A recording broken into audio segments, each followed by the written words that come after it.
I'd like to ask you a little bit about the risks associated with ketamine-assisted therapy. As new therapies become popular, there often can be the chance of misunderstanding and misuse, and research happens in a very controlled environment, but once it's in the public and there's recreational use, it can be abused, right?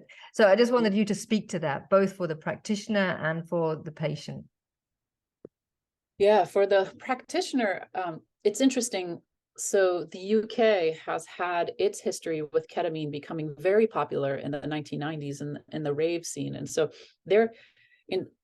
it's interesting that some of the studies that look at the long-term side effects or consequences of high-dose ketamine use arise actually from that sort of epidemiological population, because so for example, this cystitis, this irritation of the bladder that can happen for a lot of folks, we know that from the UK because they saw what happened for people who are using high dose amounts of ketamine over and over again. So there is something to be said in that setting as well, that ketamine does have a pleasurable effect.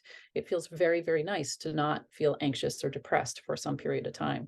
And so there can be an addictive component where people will keep chasing that experience without doing the integration around it in terms of like what behavior changes, like what are they going to change in their internal coping mechanisms, what are they going to implement in their family structures or in their data behaviors, instead of just turning to the pill over and over and over again, as opposed to changing the skills that can reinforce the inner state of changes. So the cystitis is one that is known. So we talk to our patients about that. So say somebody has a history of a lot of urinary tract infections, we might talk to them about sort of an irritability that can exist in the bladder that feels like they have a urinary tract infection.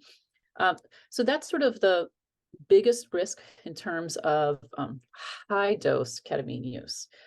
There's also a tolerance effect that can happen if dosing isn't spaced out enough. So you'll see some people, and even in ketamine therapy clinics, who are taking rather high doses of ketamine orally.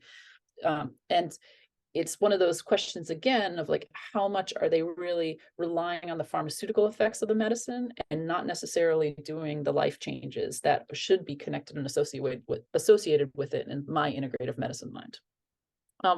In the moment of the medicine, when people are actually having the medicine in the moment, it can transiently increase your blood pressure. And so people who have unaddressed hypertension or cardiovascular disease or stroke history, those are things that we just need to screen for in terms of not increasing the risk of a hypertensive emergency, let's say, when somebody is having ketamine otherwise. What is interesting about ketamine is it works on the Namenda system, so the glutamate system, and it's different than the serotonin system.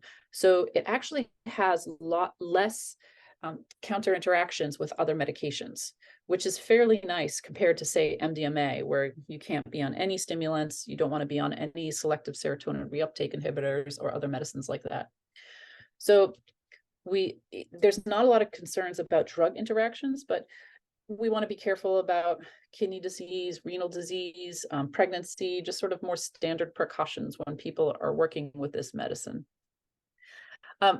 Because of the psychological risks that are present, we are careful with people who have a history of psychosis. We screen carefully if they have a bipolar for bipolar psychosis, dissociative disorder. Historically, we like to watch out for. The other piece too is a poor social situation. So when doing ketamine-assisted therapy, especially if it's from a trauma lens in terms of somebody having a traumatic history and whether that's manifesting as depression, anxiety, chronic pain, but they have a known trauma history, there can be a period of destabilization when somebody's doing deep trauma work. Mm-hmm. And just from a psychotherapeutic lens about revisiting really challenging moments in their history, scary times where they've created a lot of psychological barriers to help them just keep on going with their life and not address something that's been really challenging for them. And the issue is now that barrier is creating symptomatology, whether it's psychological or physical, that now they realize they got to address. But when they address that, sometimes components of their personality arise. So say a traumatic component happened when they were 12 years old. If they're addressing something that happened when they're 12 years old, they might, for some time period, just regress into a 12-year-old state of mind, which can be destabilizing in some components. So it's tricky. A poor social situation is something that we have to assess with folks. If somebody's in an unstable time of their life, we might not want to create more uncertainty by doing deep trauma work at that time. It's sort of like, what's the needs assessment of the individual at that time? Substance use disorder is something that we've historically also shied away from. But interestingly, within our clinic, we do have a certain subset of patients who've gone through the 12-step program and now are coming to us to address the trauma. But it's through their 12-step work, or say they're taking buprenorphine or Suboxone for the opioid use disorder, they're at a stable social situation right now and able to just widen their margin in terms of instability or just what's going to happen. So their family's on board, their friends are on board, they're in a work situation where they can have time off. And then we will then work on the trauma that underlies the substance use disorder. If the substance use disorder, you don't really call it in remission, but it's stabilized at that time period. Okay, so there's a lot that you're taking into account when somebody comes into this form of therapy. There's a lot of safeguards, there's a lot of structure that's being provided, and there's a lot of mitigation and screening that takes place. It's a big informed consent process.